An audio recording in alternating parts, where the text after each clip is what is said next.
Hello and welcome. This is James Blanchard, Cisneros at your service. Today I will be reading the February 14th Facebook post. Happy Valentine's Day, by the way. And making a few comments on it, and I trust that it will assist both of us on our journeys. Here we go. Loving the unseen in you and each other. There is a beauty within you that is changeless and eternal. There is a place within you where the peace of God resides. Within you is a timeless splendor that is all you truly are and will always be.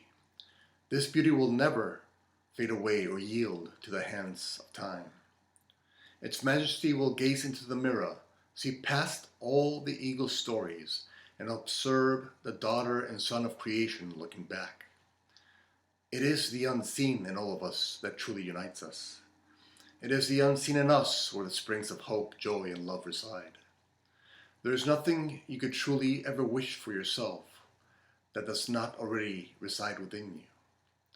There is nothing, no matter how programmed we may be to think otherwise, that you have ever lacked or will ever lack. You are and will always be God's as God created you. You are and will always be love's perfect expression. Today, the more you practice loving the unseen in others and in yourself, the more you will realize that this eternal truth is truly so.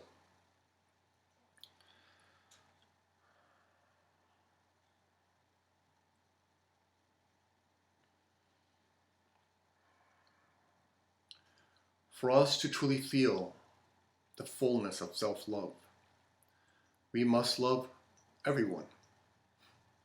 Yes, everyone.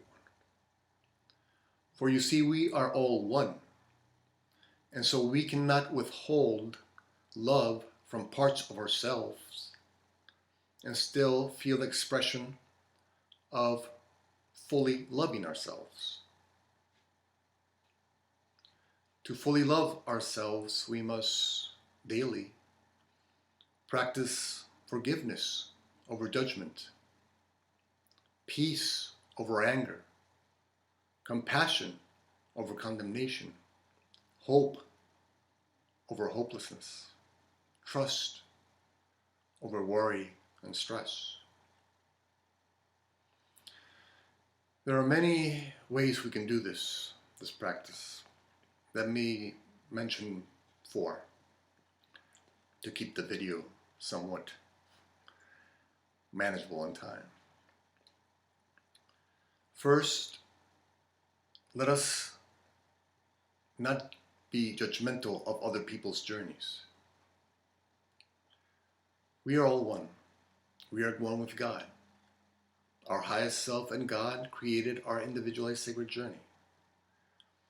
And as the ego may have programmed us to believe that our journey is, or our brothers and sisters' journey is, the journey we're on is perfect for us, and that journey they are on is perfect for them.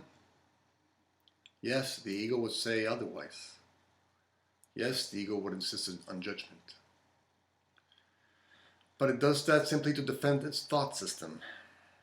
It does not really care about us being fully self-loving and loving everyone.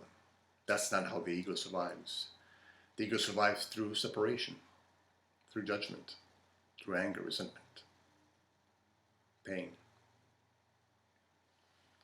And so let us simply take a step back when we begin to judge our brothers and sisters' journey and ask ourselves, do we truly want to experience the fullness of love, the fullness of self-love? And then trust in God's source. Trust in your brothers and sisters' highest self, who co-created that journey with God's source. And you will have peace. You will have more peace than if you judge your brothers and sisters' journeys as the ego would have you do, or if you judge yourself as the ego would have you do. Second,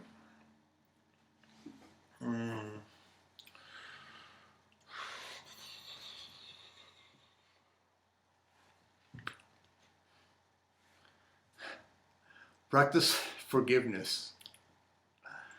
Practice forgiveness every day. It's key to practice forgiveness every day. The ego's tools will be available to us and to everyone every day. Anger, judgment, resentment. When people are not doing exactly what you want them to do, or think they should do, or think how they should act, react, interact, that's the ego's game. The only thing that you really need to do for all the ego's games, for the thousands and thousands of ways the ego plays, is forgive. Forgive yourself, forgive them, set yourself free, set them free, and find peace. And in peace, you are more able to experience love, the fullness of love and self-love. Third, always ask yourself, what do you want? But then, right after that, ask yourself what you really want. Because, for example, many times you might be wanting to be angry at somebody, wanting to be judgmental, wanting to be angry. But what do you really want? You really want peace. You really want joy. You really want kindness, compassion, forgiveness. That is what we really want, because that is who we are. We want to align with ourselves. As every river flows to the sea, so too do we naturally flow to wanting to align with ourselves, with our true selves, not the ego's programmed self. The ego's programmed self that uses anger, judgment, resentment. Not that. Flow to the truth within us. That is what we truly want. And when we do, we experience more peace, and we're able to offer ourselves more love, because we're judging ourselves less for judging others. And four,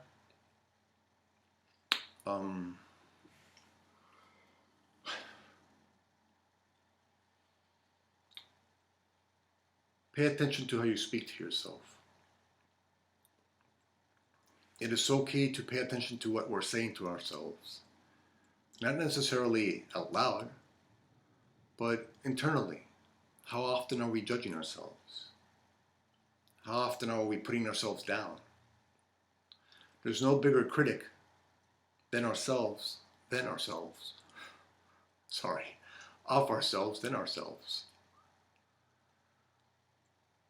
And so let us practice self-loving behavior. Let us practice non-judgmental behavior towards ourselves, towards others. And because we are one, we are all one. When we practice loving others, when we practice not judging others, what we're really doing is practicing loving ourselves and judging ourselves less. And that is just the way we speak to each other and to ourselves.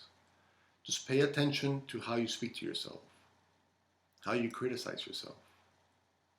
And when the ego insists that you must criticize yourself, when you must judge yourself, when you must condemn yourself, when you're angry at yourself, place it aside. Those are all the ego's tools, all the ego's games. We have played that game, used those tools 1,000 times and more. Let us place those aside today. And whenever they come about, and they will, simply stop them. Don't give them energy with your time. Don't give them energy with your time and focus. Starve them of your time, energy, and focus. And then stop and remember that you, your highest self, and God have co-created this journey for you. This journey is perfect for you. If this journey is perfect for you, why do you need self-judgment? If you choose to trust God, why do you need self-judgment? If you believe in God, why do you need self-judgment? Because you have co-created this journey with God. Yes, the ego has programmed us to judge ourselves many times for many things, but where has it ever brought us? We've already gone to those dead end roads. So let's just simply pay attention to how we speak to ourselves. And the more self-loving we are, the more you'll see how self-loving we become with others. And equally so, practice not putting energy, focus on thoughts that are judgmental of others. Because again, we are all one. So when we're judging others, what we're really doing is judging ourselves. And even more than that, what we're doing is saying to ourselves we're not worthy of peace. We are not worthy of fully loving ourselves. We are not worthy of loving the unseen in us. That is what in truth we're doing when we're judging other people. When we are resentful, jealous, when we use hatred. That is what we're doing. We're simply telling ourselves we're not worthy of self-love. And so forgive them. Within your mind, forgive them. And within your mind, remind yourself, okay, this is what I want. What do I really want? I really want peace. I really want self-love. I really want to experience that self-love. That is my true essence. That is my inheritance. This is what God Himself, herself, gave me, gifted me.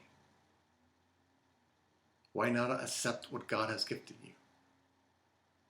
The only reason why you won't accept it is because you're buying into the ego's illusions and believing that you're not worthy of that gift, but you are. You are since you were born. There's nothing you could ever do where God would take away that gift. That gift is available to you every day, every moment. The opportunity to love yourself, to fully experience self-love, and the opportunity to fully experience self-love by loving others. And whenever our brothers and sisters, those we condemned, and we're condemning them, let's remember that they are actually helping us realize that we're in a place we truly do not belong.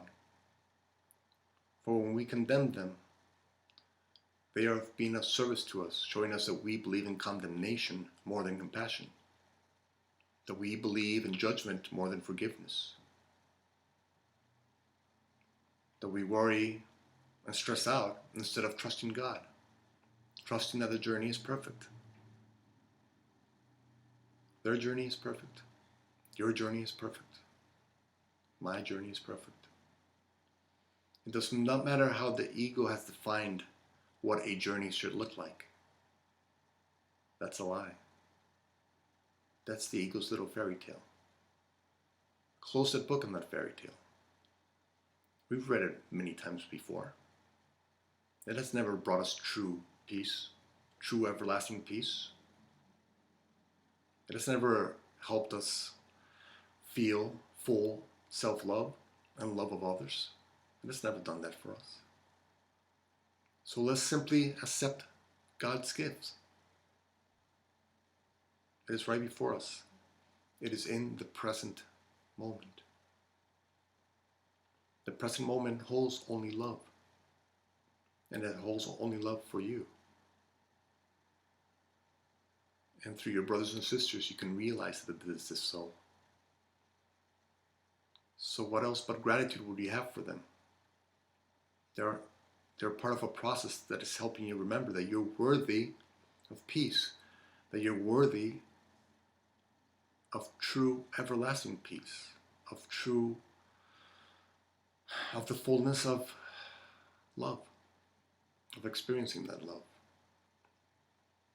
And this is something we can practice every day. And we can thank our brothers and sisters for helping us practice this. We can have gratitude for them. And we can pat ourselves in the back when we stop our minds from judging ourselves. There's no need to do that anymore. Whenever you're judging yourself, just stop yourself. Because when you're judging yourself, you're simply saying that your ego's plan for your life makes much more sense than God's plan for your life, than your highest self plan for your life. And so there's no more need for self-judgment, for anger, resentment. Those are all little games the ego plays, that the ego has programmed us with. But we have already played those games many times before and found them lacking. And so today, let us practice returning into the present moment and feeling and loving ourselves, fully loving ourselves, not partially loving ourselves. Fully loving ourselves, fully loving our whole selves. Not just parts of ourselves that the ego agrees with. Fully loving our whole selves. That means loving everyone. That means allowing people their own journeys. And so let us try that today. Happy Valentine's Day. Thank you very much for your time. I love you very much, especially on this Valentine's Day. If you'd be so kind as to like, comment, or share the video, it would help with the listing process, and it might help somebody find this video someday who can use the information. If you'd like to leave me a comment or a question, I would be delighted to try and offer a response. And if you can please subscribe to my YouTube videos, my YouTube channel, the Google Plus channel, I would love to have you in those communities. Again, thank you very much. I love you very much. And God willing, we'll see each other tomorrow. Peace.